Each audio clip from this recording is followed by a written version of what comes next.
La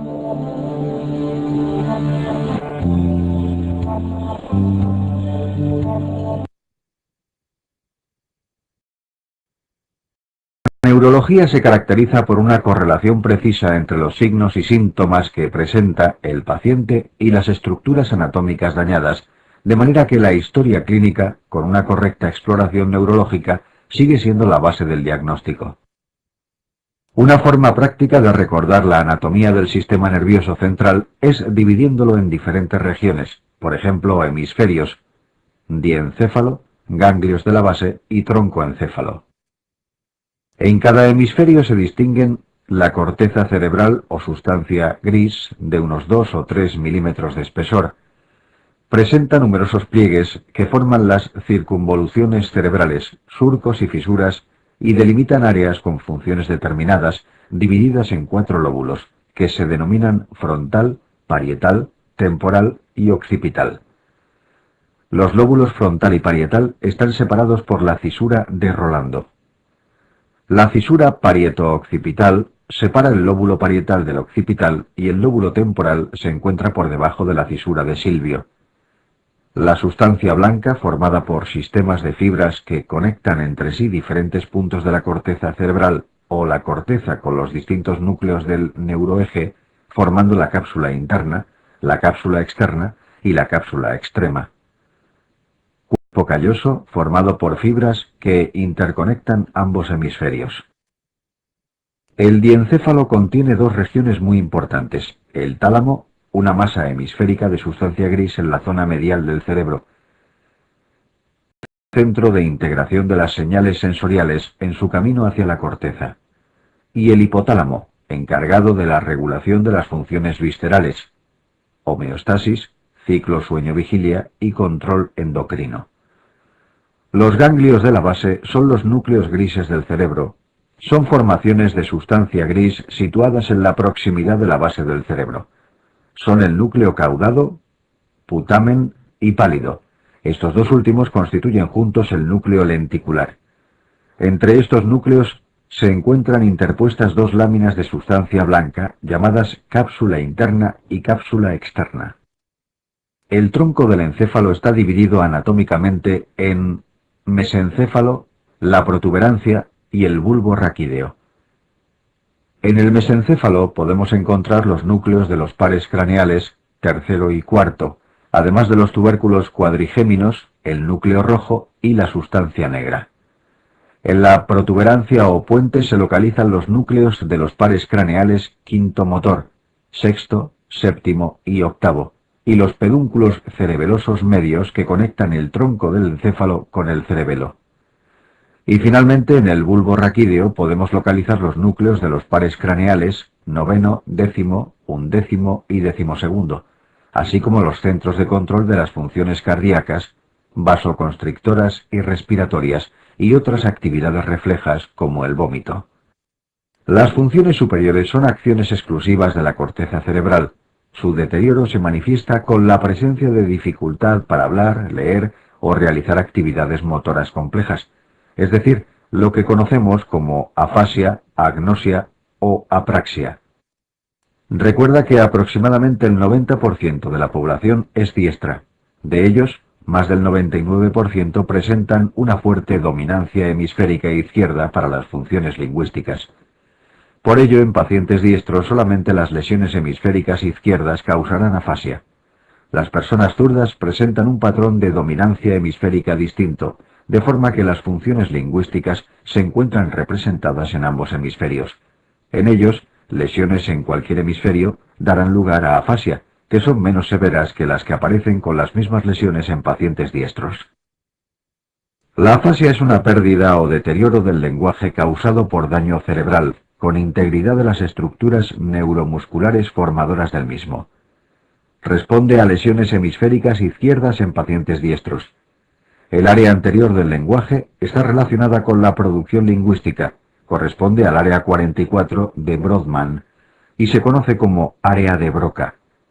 El área posterior del lenguaje, tradicionalmente referido como área de Wernicke, es el área cortical relacionada con la comprensión del lenguaje hablado. Distinguir 5 tipos de afasia. afasia de Broca o motora, afasia de Wernicke o sensitiva, afasia de conducción, afasia transcortical motora y afasia transcortical sensitiva, que corresponden a lesiones en distintas áreas cerebrales. Estos 5 tipos de afasia se diferencian atendiendo a los conceptos de comprensión, fluencia, nominación y repetición. Los pacientes con afasia de Broca presentan incapacidad para emitir lenguaje, tanto hablado como escrito, con comprensión conservada. Se produce por lesión en el área de Broca en el lóbulo frontal dominante y puede ser aislada o bien asociar hemiparesia derecha u otros signos de lesión frontal, además de depresión o frustración al ser conscientes de su déficit. El pronóstico de recuperación es generalmente más favorable que en aquellos con afasia global. Las afasias de Wernicke no suelen asociar otras focalidades neurológicas. Los pacientes no comprenden y a su vez presentan aumento de la fluencia, incluso verborrea, con abundantes parafasias. No son conscientes de su problema lingüístico, tienen peor pronóstico de recuperación, aun con terapia intensiva. La afasia de conducción puede darse con 2 tipos de lesiones: la localizada a nivel del gyrus supramarginalis y fascículo arcuato, y la que afecta a la ínsula, córtex auditivo adyacente y sustancia blanca subyacente. La comprensión está conservada, pero el paciente presenta dificultad para nominar y repetir, con lenguaje fluente y abundantes parafasias. Las afasias transcorticales se caracterizan por conservar la capacidad de repetición. Se producen por infartos extensos en las zonas de vascularización, fronteras de las grandes arterias cerebrales. Las causas más frecuentes de afasias transcorticales son anoxia secundaria a parada cardiorrespiratoria, obstrucción o estenosis significativa de la arteria carótida, intoxicación por monóxido de carbono o demencia. La afasia global es la forma más severa y frecuente de afasia secundaria a grandes lesiones que afectan las áreas anteriores y posteriores del lenguaje y asocian déficits motores severos. Tales lesiones suelen responder a oclusiones de la arteria carótida interna o arteria cerebral media izquierda en su origen. El pronóstico de recuperación es malo. La agnosia es la incapacidad para reconocer un estímulo visual, táctil o auditivo cuando no hay alteración en la comprensión ni defectos en las sensibilidades primarias visuales, sensitivas o auditivas.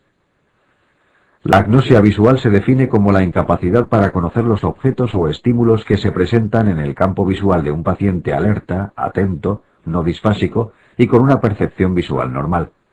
Una variante es la prosopagnosia, o incapacidad para reconocer rostros humanos previamente conocidos o aprender nuevos. La simultanagnosia es la incapacidad para percibir 2 estímulos de forma simultánea. Ambas responden a lesiones occipitales bilaterales en las áreas de asociación. La agnosia táctil es, análogamente a la visual, la incapacidad para reconocer el significado de estímulos táctiles cuando la sensibilidad táctil primaria es normal, y en un paciente alerta y no disfásico. El paciente será incapaz de reconocer un objeto por el tacto con ojos cerrados, aunque sí describirá sus características de forma, tamaño o consistencia. Es la asterognosia, que habitualmente responde a lesiones en la porción anterior del lóbulo parietal contralateral. La atopognosia es la imposibilidad para localizar un estímulo táctil, y la agrafoestesia es la incapacidad para reconocer una determinada figura trazada sobre la superficie corporal. Otras formas de agnosia son la asomatognosia, o falta de reconocimiento de partes del cuerpo como propias, generalmente en mi cuerpo izquierdo, y la anosognosia, o incapacidad para reconocer su enfermedad. En estos casos el paciente no reconoce su hemiparesia u otro defecto neurológico que acontece. Ambas suelen responder a lesiones parietales no dominantes, aunque también pueden observarse en lesiones izquierdas. La apraxia es la incapacidad para llevar a cabo actos motores ante un orden verbal o imitación en un paciente con una adecuada comprensión y sin déficits motores o sensitivos primarios que interfieran con el desarrollo del movimiento. Se distinguen básicamente los siguientes tipos de apraxia. Apraxia ideomotora. Es el tipo más común de apraxia. Consiste en la incapacidad para desarrollar un acto motor previamente aprendido en respuesta a una orden verbal. Aparece con lesiones en áreas frontales y parietales izquierdas. Apraxia ideatoria. Es la incapacidad para llevar a cabo una secuencia ordenada de actos motores, por ejemplo, encender un cigarrillo, a pesar de poder realizar cada acto por separado de forma correcta. Puede observarse en demencia tipo Alzheimer y en estados confusionales. Apraxia constructiva. Es la incapacidad para dibujar o construir figuras o formas bi- o tridimensionales. Aparece más frecuentemente con lesiones hemisféricas derechas. Los pacientes con lesiones derechas pierden las relaciones espaciales entre las distintas partes del modelo, y aquellos con lesiones izquierdas lo simplifican notablemente. La apraxia del vestido es la incapacidad del paciente para vestirse de forma correcta cuando se le entregan las distintas piezas del vestuario. Se ve más frecuentemente en lesiones parieto-occipitales derechas o bilaterales. Un tipo especial es la apraxia de la marcha, en donde el paciente en posición bípeda no es capaz de iniciar la deambulación por haber perdido los patrones motores aprendidos para caminar. Sin embargo, en decúbito puede realizar la dinámica de deambulación. Característicamente aparece en la hidrocefalia normotensiva, junto a incontinencia urinaria y demencia, y en lesiones frontales bilaterales. La función motora está sometida a un control muy estrecho en el que intervienen distintas partes del sistema nervioso central. Entre ellas es necesario mencionar a la corteza motora, los ganglios basales, el cerebelo y la médula espinal. Las neuronas de la corteza motora primaria, conocida como área 4 de Brodmann, las neuronas de las áreas prefrontal y suplementaria, emiten axones para el sistema piramidal. Este sistema está formado por dos tractos principales, el haz córtico-espinal y el haz córtico-nuclear o fascículo geniculado. Ambos están compuestos por dos neuronas motoras, la primera motoneurona que se origina en la corteza y cuyas fibras descienden por la cápsula interna hasta el asta anterior de la médula o hasta los núcleos motores de los pares craneales respectivamente, y la segunda motoneurona que se extiende hasta la fibra muscular. El fascículo geniculado recibe este nombre por su situación en la rodilla de la cápsula interna y se encarga del control voluntario de la musculatura inervada por los pares craneales. El haz córtico-espinal discurre por el brazo posterior de la cápsula interna y a su vez pueden diferenciarse dos tractos a partir del bulbo raquídeo.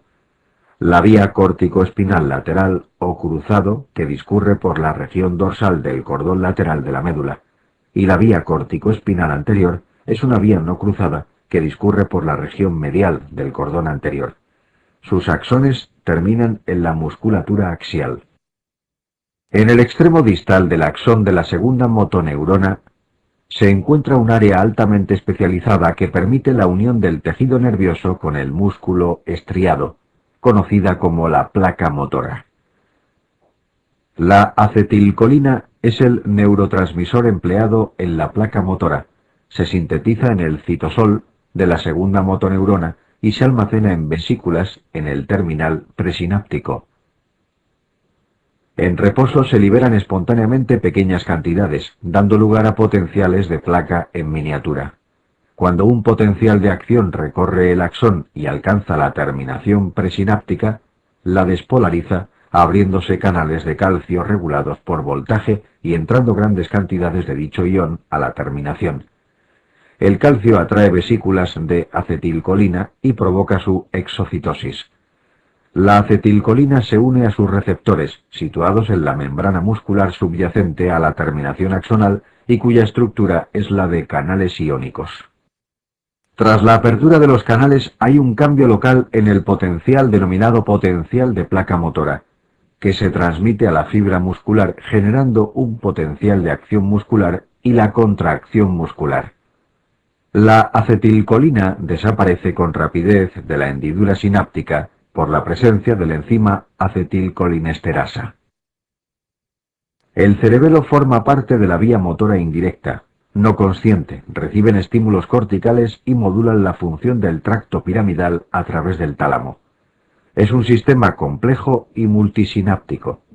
Básicamente, el cerebelo ayuda a secuenciar las actividades motoras y a efectuar las adaptaciones correctoras de estas actividades según se realizan.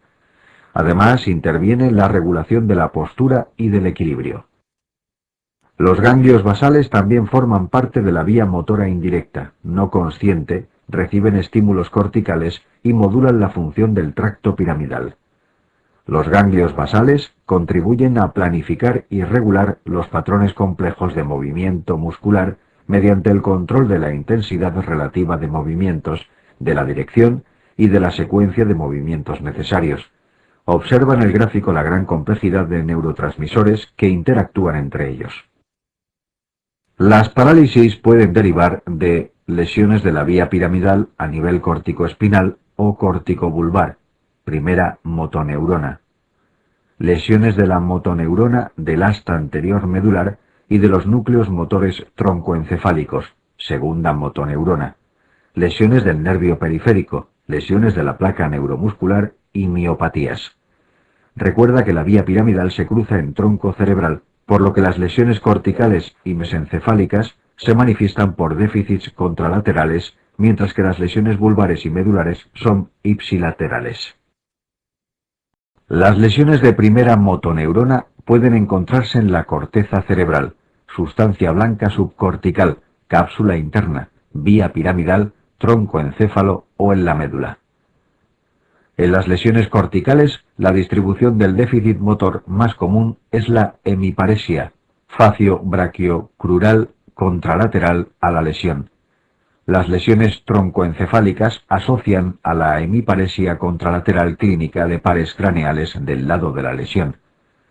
Las lesiones medulares cursan con paraparesia o tetraparesia. Las lesiones de primera motoneurona producen parálisis de amplios grupos musculares sin afectar nunca a músculos individuales. No suelen cursar con amiotrofia importante, salvo la derivada del desuso en fases muy evolucionadas. No hay fasciculaciones ni fibrilaciones. Los reflejos miotáticos están exaltados y la respuesta cutáneo-plantar es extensora, es decir, hay signo de Babinski. Hay un aumento del tono muscular en hoja de navaja, consistente en una mayor resistencia a la movilización pasiva de los miembros máxima al iniciar el desplazamiento y que cede progresivamente. Las lesiones de segunda motoneurona producen parálisis que puede afectar a pequeños grupos musculares e incluso músculos aislados. Cursa con amiotrofia importante, fasciculaciones y fibrilaciones. El tono muscular está disminuido y los reflejos miotáticos son hipoactivos o ausentes. La respuesta cutáneo-plantar es flexora. La clínica de segunda motoneurona no acompañada de trastornos sensitivos habla a favor de lesión central, por ejemplo, en la forma de atrofia muscular espinal de la ELA. La asociación de trastornos sensitivos apunta a lesión del nervio periférico. En la siguiente tabla puedes repasar los conceptos más importantes de las lesiones de primera o segunda motoneurona. Recuerda que para el MIR no solo debes saber si la lesión es de primera o segunda motoneurona, sino que además debes localizar la lesión. Considera también si hay síntomas no motores asociados para orientar el diagnóstico. Primera motoneurona más afasia igual corteza motora. Primera motoneurona más pares craneales contralaterales, síndromes cruzados, igual tronco del encéfalo. Segunda motoneurona aislada igual médula o raíz motora. Segunda motoneurona más déficit sensitivo igual nervio periférico. Primera motoneurona más segunda motoneurona igual esclerosis lateral amiotrófica, ELA. Los estímulos del cuerpo se detectan en los diversos receptores especializados como los corpúsculos de Pacini, de Meissner, terminaciones de Ruffini, amielínicas, entre otras, y llegan a la médula por las raíces dorsales de los nervios raquídeos. Desde allí pueden seguir fundamentalmente dos vías: el sistema columna dorsal, lemnisco medial, Suben por las columnas posteriores de la médula haciendo su primera sinapsis en los núcleos vulvares de Gold y Burdach y cruzando a nivel del bulbo al lado opuesto, formando el lemnisco medial y acabando en el tálamo. Conducen impulsos llamados epicríticos o de discriminación fina y vibratoria. Es una vía de conducción muy rápida y presenta un alto grado de orientación espacial con respecto al origen del estímulo. El sistema anterolateral tiene su primera sinapsis en las astas dorsales de la sustancia gris medular y tras cruzar al lado opuesto de la médula asciende por las columnas blancas anteriores y laterales, fascículo espino talámico lateral, para terminar en todos los niveles del tronco y también en el núcleo ventral posterolateral del tálamo. Es un sistema más lento, con menor grado de orientación espacial. La sensibilidad que conduce se denomina protopática, con capacidad de diversas modalidades: dolor, temperatura y sensaciones de tacto grosero. La distribución de los déficits sensoriales es indicativa de la localización lesional dentro del sistema nervioso. La aparición de hipoestesia, disestesias y parestesias a nivel distal en miembros con distribución en guante y calcetín es indicativa de polineuropatía. Cuando aparece un déficit, generalmente un nivel suspendido, para la sensibilidad dolorosa y térmica con conservación de la táctil y propioceptiva, se habla de déficit disociado de la sensibilidad. Es típico de lesiones centromedulares, siringomielía, pero también puede aparecer en algunas formas de polineuropatía, leprosa, amiloide, diabética y neuropatía sensitiva hereditaria. Las lesiones talámicas afectan a todas las sensibilidades del hemicuerpo contralateral, incluidas las de la cara. A veces estas lesiones talámicas evolucionan para producir un cuadro de dolor o hiperpatía en el hemicuerpo afecto, síndrome de Dejerin-Roussy. Las lesiones corticales parietales o de las proyecciones tálamo-corticales producen una afectación de las denominadas sensibilidades combinadas con conservación relativa de las primarias, tacto, dolor y temperatura. Hay pérdida de la discriminación entre dos puntos: atopognosia, extinción parietal. Frente a doble estimulación simultánea en áreas corporales simétricas, no se percibe la del lado afecto, generalmente el hemicuerpo izquierdo, ya que responden a lesiones parietales derechas, agrafoestesia y astereognosia. Definimos ataxia como todo trastorno de la coordinación que sin debilidad motora y en ausencia de apraxia altera la dirección y amplitud del movimiento voluntario, la postura y el equilibrio.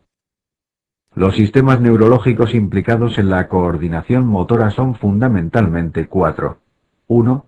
Sistema de la sensibilidad propioceptiva consciente. 2.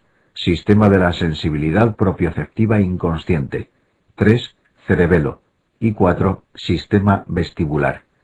El cerebelo participa en la coordinación automática del movimiento, regulación del tono muscular y el mantenimiento del equilibrio.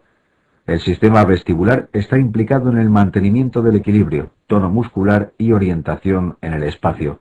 Las aceleraciones lineales son registradas por las máculas de utrículo y sáculo, y las aceleraciones angulares por las crestas ampularis de los canales semicirculares. Atendiendo a los distintos sistemas neuronales descritos previamente, podemos diferenciar tres tipos sindrómicos de ataxia: ataxia sensitiva, ataxia cerebelosa y ataxia o desequilibrio vestibular. La ataxia sensitiva se produce como consecuencia de trastornos que afectan a la vía propioceptiva consciente a nivel de nervio periférico, raíces posteriores, cordones posteriores o lemnisco medial en el tronco encefálico. Rara vez lesiones talámicas o parietales producen hemiataxia sensitiva contralateral. Afecta predominantemente a la marcha y miembros inferiores de forma simétrica. Es característica de la ataxia sensitiva la ausencia de vértigo, nistagmo o disartria y prácticamente diagnóstico el claro empeoramiento cuando el paciente cierra los ojos o ejecuta movimientos en situaciones con escasa luminosidad. En posición bípeda, con ojos abiertos, hay un aumento de la base de sustentación y el paciente puede llegar a caer si cierra los ojos, lo que se conoce como signo de Romberg. La ataxia cerebelosa puede afectar a la bipedestación, marcha y miembros y, a diferencia de la ataxia sensitiva, persiste aún con ayuda visual y no se agrava tan intensamente con el cierre de los ojos. Asocia hipotonía, disartria, temblor cinético y nistagmo. La ataxia vestibular o desequilibrio vestibular se caracteriza por un trastorno del equilibrio durante la bipedestación y marcha, sin incoordinación en los movimientos de los miembros cuando el paciente es explorado en decúbito. El vértigo y el nistagmo están típicamente asociados y no hay disartria. La ataxia cerebelosa resulta de la combinación en distinto grado de 4 componentes: dismetría o trastorno en la amplitud del movimiento, asinergia o trastorno en la combinación de los movimientos elementales que componen una acción, disdiadococinesia o alteración en la velocidad y coordinación con que se llevan a cabo movimientos alternantes rápidos, discronometría o trastorno en la velocidad de inicio y terminación de un movimiento. Se distinguen dos síndromes cerebelosos: el síndrome vermiano, caracterizado por ataxia de la marcha y escasa o nula ataxia de miembros, con infrecuente presencia de hipotonía, nistagmo, disartria o temblor. Es característico de la degeneración cerebelosa alcohólica y del meduloblastoma en niños. Y el síndrome hemisférico, que cursa con ataxia de los miembros ipsilaterales a la lesión y asocia hipotonía, disartria, nistagmo y temblor. El síndrome vertiginoso periférico se caracteriza por vértigo o sensación de giro de objetos generalmente influenciable con los movimientos cefálicos y de corta duración, síntomas vegetativos intensos, acúfenos e hipoacusia unilateral. Hay nistagmo espontáneo, horizonto-rotatorio hacia un lado de la mirada e inhibido por la fijación visual. La desviación en el test de Romberg y en la marcha es en la misma dirección y coincide con la dirección del componente lento del nistagmo. El síndrome vestibular central se caracteriza por la disarmonía de las respuestas y a menudo es incompleto, es decir, no se asocia a todos los componentes. El vértigo no se influencia tan marcadamente con los movimientos de la cabeza. Su intensidad es menos pronunciada que el trastorno del equilibrio.